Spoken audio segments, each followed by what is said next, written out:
할렐루야. 말씀 보겠습니다. 사도행전 1장 7절에서 9절까지의 말씀입니다. 받들어 봉독해 올리겠습니다. 이르시되 때와 시기는 아버지께서 자기의 권한에 두셨으니 너희가 알 바 아니요 오직 성령이 너희에게 임하시면 너희가 권능을 받고 예루살렘과 온 유대와 사마리아와 땅끝까지 이르러 내 증인이 되리라 하시니라. 이 말씀을 마치시고 그들이 보는데 올려져 가시니 구름이 그를 가리어 보이지 않게 하더라. 아멘. 기도하겠습니다. 하나님 아버지 감사합니다. 복되고 귀한 날 허락하시고 오늘도 주의 말씀을 증거할 수 있도록 허락하심을 감사합니다. 이 시간 주의 뜻과 섭리와 주의 사랑만 나타나는 복된 시간이 되게 하옵소서. 예수님의 이름으로 기도하옵나이다. 아멘. 오늘 제목은 예수님 지상 최대의 명령이라는 제목입니다. 왜 예수님께서 지상 최대의 명령을 하셨을까? 한 번쯤 기독교인이라면 생각해 봤을 것 같습니다. 또 많이들 들어봤을 것 같습니다. 곰곰이 한번 생각해 봅시다. 신약의 중점은 무엇일까? 자세히 살펴보면 선교의 역사적 사실이 기록되어 있습니다. 누가복음에서부터 시작한 선교사적 관찰은 사도행전과 그리고 14편의 바울 서신에서 잘 나타나 있습니다. 왜 선교의 중점을 두었을까? 그것은 우리에게 기회요, 저들에게는 영혼 구원의 절박함 때문이었습니다. 다시 말하자면 우리에게는 사명감이요, 저들에게는 천국에 입성할 기회를 주는 것이다 라고 정립할 수가 있겠습니다. 구약의 중점은 무엇입니까? 아브라함 시대부터 하나님께서는 내가 지시할 땅으로 가라 라고 말씀하셨습니다. 그리고는 아브라함 가문을 전도자로 세우시고 만민들에게 천국 기회를 허락하셨습니다. 하나님께서 주신 은혜 가운데 일반 은총과 특별 은총이 있습니다. 일반 은총은 육의 사람이 살아가면서 필요한 하나님의 보편적 일반적 사랑을 말합니다. 즉 콩 심은 데 콩 나고 팥 심은 데 팥 나게 하고 있습니다. 열심을 내는 자에게는 많은 수확을 거두게 하시고 게으른 자에게는 게으른 만큼 수확을 할 수 있도록 하시는 것이 바로 일반 은총이라는 겁니다. 하나님께서는 세상 만물을 창조하시고 사람에게 그것을 맡기고 마음껏 재량껏 생각만큼 누리고 지니고 행복하게 살게 해 주셨습니다. 우리 인간이 아무리 많고 많아도 다 풍족을 누리며 살게 하나님께서는 만들어 놓으셨습니다.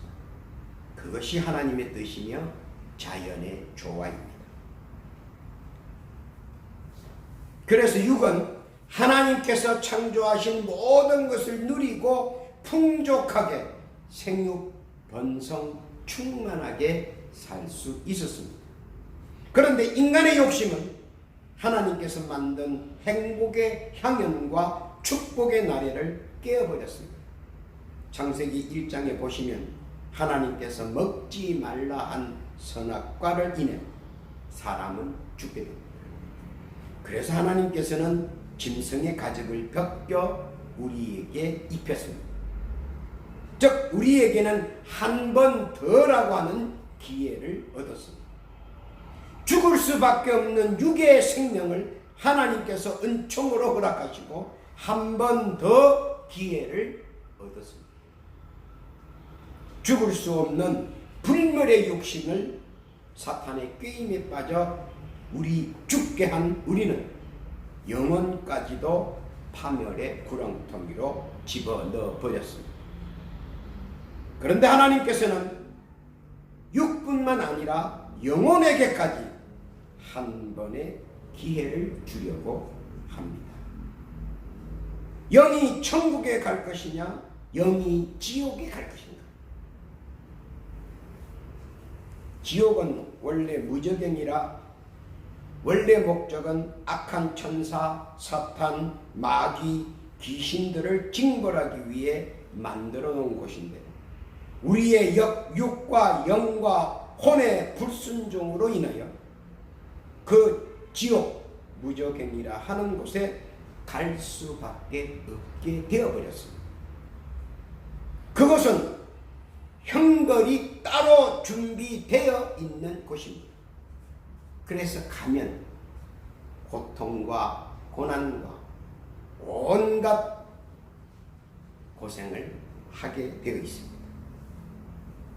그런데 감사하게도요, 우리 성자 예수께서 성부 하나님께 한 번의 기회를 줄 수 있도록 성자 예수께서 우리들을 위하여 생육신으로 우리의 죄악을 담당하시고 구원의 천계법을 만들어 주셨습니다. 그리고 하나님께서도 특별 은총으로 허락하셨습니다. 하나님께서 특별 은총으로 허락한 그 천계법의 핵심은 무엇입니까? 그것은 바로 오늘 우리가 알고자 하는 성경의 핵심이며 중심입니다. 그것은 뭐냐? 첫째로 하나님께서 예수님의 천계법에 따라서 우리에게 허락하신 기회와 뜻입니다. 요한복음 3장 16절에서 17절까지 보면 하나님이 세상을 이처럼 사랑하사 독생자를 주셨으니 이는 그를 믿는 자마다 멸망하지 않고 영생을 얻게 하려 하십니다. 하나님이 그 아들을 세상에 보내신 것은 세상을 심판하려 하심이 아니요 그로 말미암아 세상이 구원을 받게 하려 하십니다. 요한복음 3장 15절입니다. 이는 그를 믿는 자마다 영생을 얻게 하려 하십니다. 예수님의 천계법은 하나님께서 예수님을 사랑하사 이 땅에 보내주셨고 누구든지 예수를 믿는 자는 영생하게끔 천국에 가게끔 하나님께서 우리에게 약속하셨다. 바로 그것을 성문화한 것이다 하는 겁니다. 이것은 성자 예수의 역할과 기능을 하나님께서 우리에게 나타내 보여주시는 것입니다. 하나님의 독생자를 이 땅에 보냈으니 믿어라. 믿으면 독생자 예수와 만든 천계법에 의해서 구원을 받는다. 이것을 우리에게 나타내 보여주셨습니다. 둘째는 예수께서 임마누엘 구원자로 이 땅에 오셨다는 것을 우리에게 나타내 보여주셨습니다. 마태복음 1장 21절에서 23절에 보면 아들을 낳으리니 이름을 예수라 하라. 이는 그가 자기 백성을 그들의 죄에서 구원할 자이시니라. 이 모든 일이 된 것은 주께서 선지자로 하신 말씀을 이루려 하시니 이르시되 보라 처녀가 잉태하여 아들을 낳을 것이요 그의 이름은 임마누엘이라 하리라 하셨으니 이를 번역한즉 하나님이 우리와 함께 계시니라. 성자 예수의 신분, 하나님의 아들, 그리고 목적 임마누엘, 이것을 우리에게 나타내 보여주셨습니다. 세 번째는 뭡니까? 하나님께서 뜻을 나타내시고 그리고 그가 누구인가 신분과 목적을 나타내 주시고 그리고 세 번째는 뭡니까? 주 예수를 믿으라는 겁니다. 사도행전 16장 31절에 보니까 주 예수를 믿으라 그리하면 너와 내 집이 구원을 받으리라. 사도행전 2장 21절에 보면 누구든지 주의 이름을 부르는 자는 구원을 받는다고 약속하셨습니다. 로마서 10장 13절에 보니까 누구든지 주의 이름을 부르는 자는 구원을 받는다고 약속하셨습니다. 성자 예수의 권능을 나타내 주셨습니다. 하나님과 예수님과 천계법으로 구원의 명문화를 예수님께서는 만들어 놓으셨습니다. 구원자이시며 구세자이신 성자 예수께서 마지막으로 하늘나라에 가시면서 우리에게 마지막 명하신 유언과 같은 말씀이 있습니다.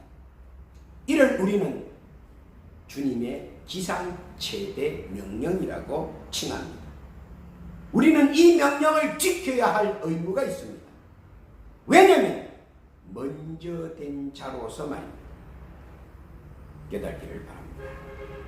첫째로 예수님께서는 신자에게 내린 지상 최대 명령입니다. 그것은 뭡니까? 첫 번째 우리에게 권면하셨습니다. 마태복음 28장 18절에서 20절까지 보면 예수께 나와 말씀하여 이르시되 하늘과 땅의 모든 권세를 내게 주셨습니다. 그러므로 너희는 가서 모든 민족을 제자로 삼아 아버지와 아들과 성령의 이름으로 세례를 베풀고 내가 너희에게 분부한 모든 것을 가르쳐 지키게 하라. 올지어다 내가 세상 끝날까지 너희와 항상 함께 있으리라. 첫째 우리에게 권면하십니다. 무엇을 합니까? 모든 것을 가르쳐 지키게 해달라는 겁니다. 먼저 된 자로서의 의무를 말씀하셨습니다. 그리고는 우리에게 명령을 하셨습니다. 사도행전 1장 8절에 보면 뭐라 그랬습니까? 오직 성령이 너희에게 임하시면 너희가 권능을 받고 예루살렘과 온 유대와 사마리아와 그리고 땅끝까지 이르러 내 증인이 되라고 말씀하셨습니다. 여러분 어디에 있습니까? 어느 곳에 있습니까? 있는 곳에서 먼저 된 자로서 우리는 예수의 복음, 예수의 구원을 증거해야 된다는 겁니다. 그 증거를 할 때 뭐가 역사합니까? 성령이 역사한다는 겁니다. 사도행전 2장 3절에 보니까 마치 불의 혀처럼 갈라지는 것들이 그들에게 보여 각 사람 위에 하나씩 임하여 있더니 그들이 다 성령의 충만함을 받고 성령이 말하게 하심을 따라 다른 언어들로 말하기를 시작하니라. 성령의 역사, 첫 번째 나타나는 역사가 언어의 역사로 나타납니다. 그리고 두 번째 나타나는 역사가 신유의 역사로 나타나는 겁니다.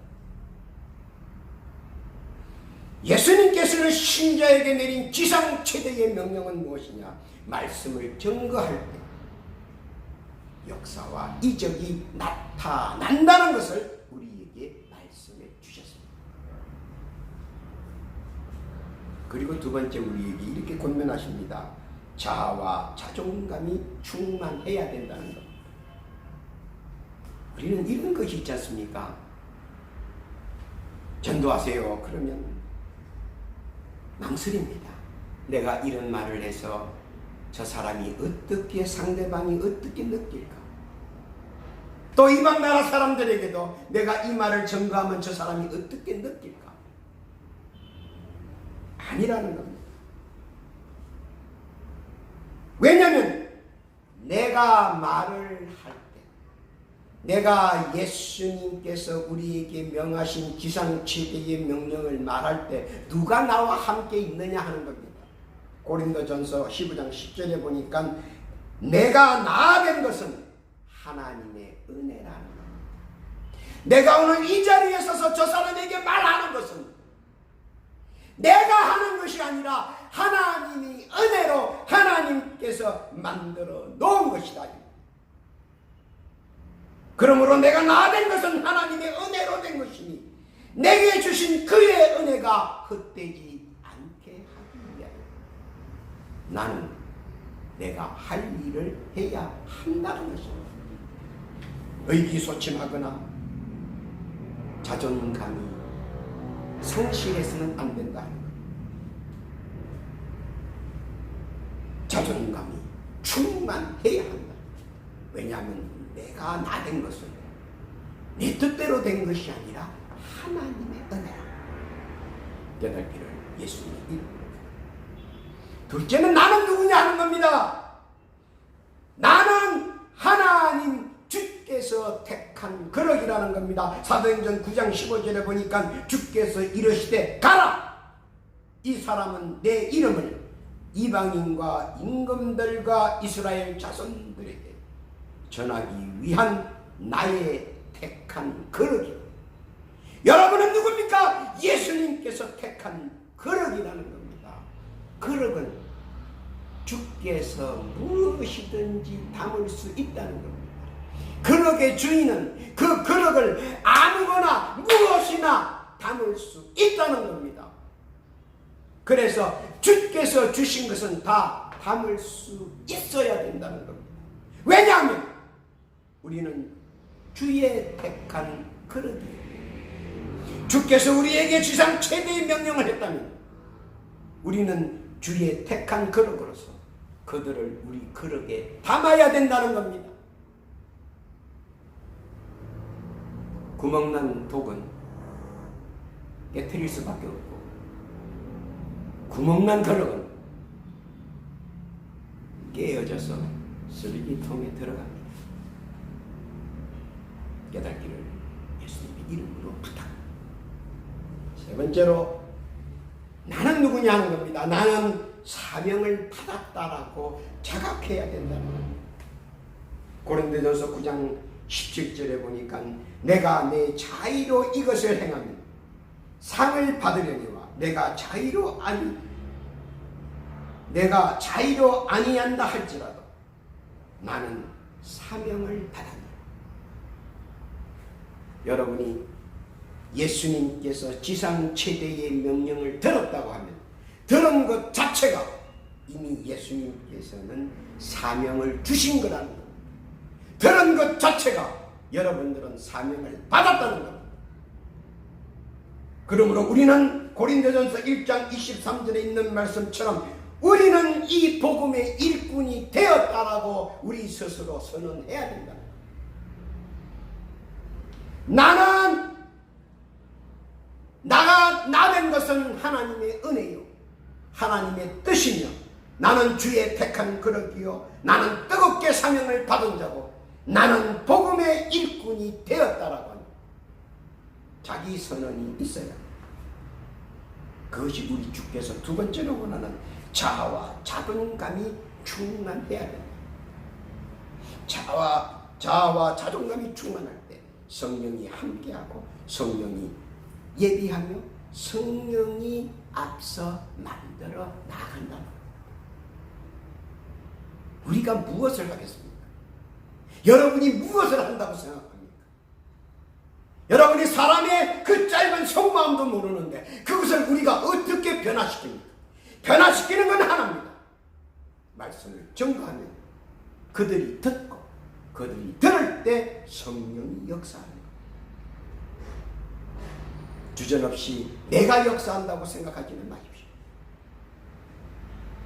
그러면서 예수님께서 이런 말씀을 하십니다.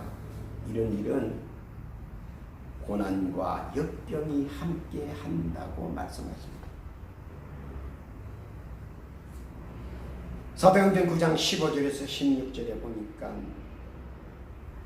내 이름을 위하여 얼마나 고난을 받아야 할 것을 내가 그에게 보이리라. 말씀을 증거하려고 고난과 역경이 함께하니 그것은 우리 주 예수님께서도 알고 계시다. 주께서 이미 알고 계시다. 눈물에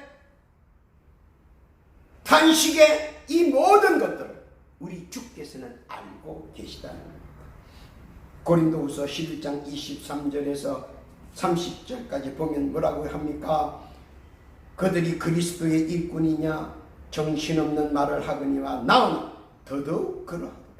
내가 수고를 넘치도록 하고 옥에 갇히기도 하고 더 많이 하고 매도 수없이 맞고 여러 번 죽을 뻔하였습니다. 유대인들에게 40에 하나 감한 매를 5번이나 맞았습니다. 3번 태장으로 맞고 1번 돌로 맞고 3번 파선하고 일주야를 깊은 바다에서 지냈습니다. 여러분 여행하면서 강의 위험과 강도의 위험과 동족의 위험과 이방인의 위험과 시내의 위험과 광야의 위험과 바다의 위험과 거짓 형제 중의 위험을 당하고 내가 부득불 자랑할진대 내 약한 것을 자랑합니다. 내가 약할 때 성령은 더 크게 역사하시기 때문입니다.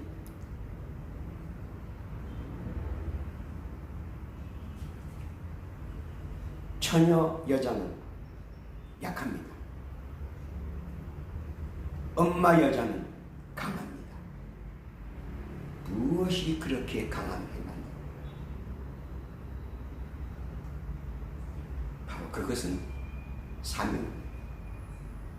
사명이 있을 때는 강해지는 겁니다. 그런데 어떤 분들은 이런 말들을 합니다. 이런 것들을 하면 어려움이 있지 않겠느냐. 당연히 어려움이 있고 당연히 고통이 있고 당연히 역경이 있어요.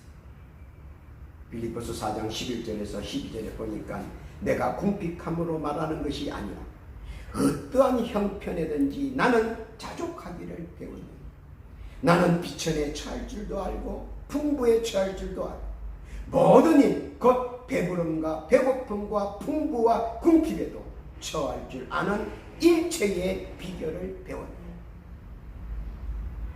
조금 속이 썩이다고 투정하고 조금 뭐 안 된다고 눈물을 흘리며 투정하는 그런 것이 아니라 주의 지상 최대의 명령 우리가 행하면 행할수록 우리에게 고난과 역경이 함께하고 행하면 행할수록 고난과 역경 뒤에 있는 주의 은총 깨달아야 한다는 것. 깨닫기를 예수님의 이름으로 부탁합니다. 그러면 우리가 이 일을 행하려면 첫째 우리가 어떤 것을 가지고 있어야 되느냐. 예수님께서는 기도와 자족으로 깨어있으라고 말씀하십니다. 골로새서 4장 2절에 보니까 기도를 계속하고 기도에 감사함으로 깨어있어라. 기도를 계속하고 기도에 감사함으로 깨어있으라는 겁니다. 그 말은 무슨 말입니까? 기도할 때 감사의 조건을 말하라는 겁니다. 지금 우리는 어떻습니까? 기도할 때마다 우리에게 요구사항이 너무 많습니다. 오늘 예수님께서는 우리에게 권면합니다. 기도를 계속하되 감사하는 기도를 계속하라는 겁니다. 왜냐하면 예수님께서는 주의 지상 최대의 명령을 수행하려면 역경과 고난과 그리고 희생이 뒤따르면 그것은 알고 있다는 겁니다. 알고 있으면서 맡긴다는 겁니다. 알고 있으면서 행하라는 겁니다. 그 이유는 무엇입니까? 하나님께서 아브라함에게 지시한 땅으로 가는 것이 아니라 지시할 땅으로 가는 겁니다. 깨닫기를 예수님의 이름으로 부탁합니다. 그러므로 우리는 두려워하거나 움츠리는 것이 아니라 기도하며 담대히 나아가야 하는 겁니다. 핍박이 있습니까? 감사함으로 핍박을 받으라는 겁니다. 고통이 있습니까? 감사함으로 고통을 받으라는 겁니다. 왜냐하면 주께서 아시기 때문에. 그리고 경건하라는 겁니다. 디모데전서 6장 6절에 보니까 자족하는 마음이 있으면 경건은 큰 이익이 되는. 핍박이 있습니까? 어려움이 있습니까? 환난이 있습니까? 감사함으로 주께 감사함을 올리면 주께서는 그 경건을 받아주시고 더 큰 이익으로 대갚아 주신다 하는 것. 우리가 세상에 아무것도 가지고 온 것이 없으며 또한 아무것도 가지고 가지 못하니 우리가 먹을 것과 입는 것이 있은즉 족한 줄 알라는 말입니다. 여러분이 오늘날 모든 어려움, 환난, 고통 하늘나라에 이미 예비해 놨다는 거예요. 왜냐하면 우리가 올 때 빈손으로 왔기 때문에 갈 때도 당연히 빈손으로. 빈손 가면 거지 되죠. 그런데 하늘나라에 우리를 위하여 우리가 받은 고통과 우리가 받은 슬픔과 우리가 받은 고난, 이것이 모두 다 해결되어 천국에는 저축이 되어 있다는 것. 천국 소망을 최우선시하면 이 세상의 모든 것은 초계가 지어져집니다. 천국 소망에 더 큰 소망을 두게 된다는 것입니다. 깨닫기를 예수님의 이름으로 부탁합니다. 그럼 우리의 할 일은 무엇입니까?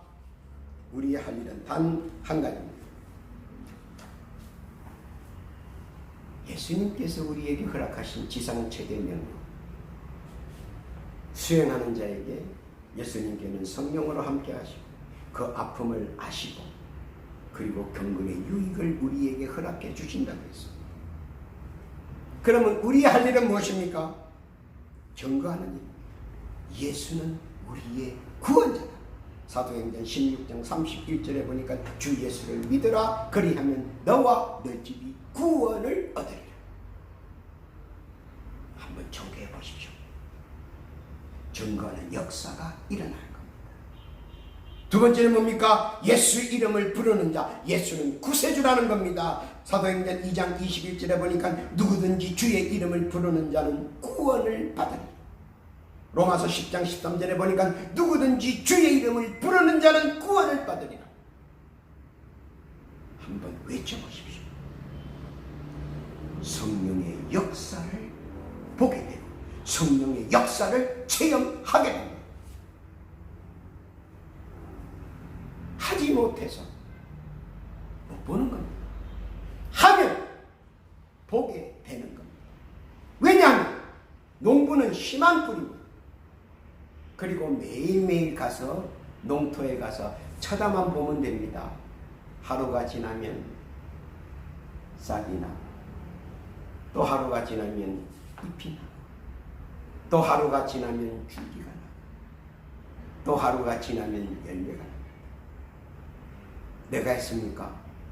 내가 한 일은 하나뿐입니다. 씨 뿌리는 일입니다. 내가 씨를 뿌리고 나머지 열매가 나기까지는 내가 하는 것이 아니라 하나님께서 하는 일입니다. 복음의 씨를 뿌립니다. 예수의 명을 받고 복음의 씨를 뿌립니다. 복음의 싹이 나고 복음의 뿌리가 나고 복음의 줄기가 나고 복음의 열매가 나는 것은 성령이 한 일입니다. 나는 뭡니까? 빈들에 나가서 씨를 뿌리고 빈들에 매일 나가서 그 씨가 어떻게 자라나 보는 겁니다. 보는 기쁨, 거기서 나타나는 모든 풍년의 기쁨, 추수의 기쁨 내가 거두는 겁니다. 그러므로 우리의 각오는 무엇입니까? 우리의 각오는 단 하나입니다. 마가복음 9장 23절에 있는 말씀인데 할 수 있거든이 무슨 말이냐? 믿는 자에게 능치 못함이 없어.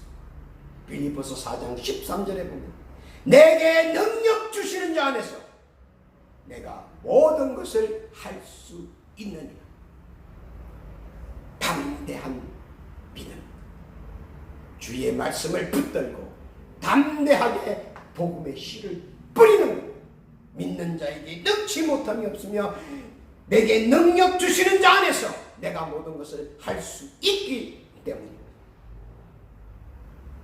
주의 말씀 묵상과 우리에게 내려주신 주의 지상 최대 명령을 따르며 주 예수 그리스도와 항상 동행하여 귀하고 귀한 은혜와 은총이 함께 하시는 복되고 귀한 여러분 다 되시기를 예수님의 이름으로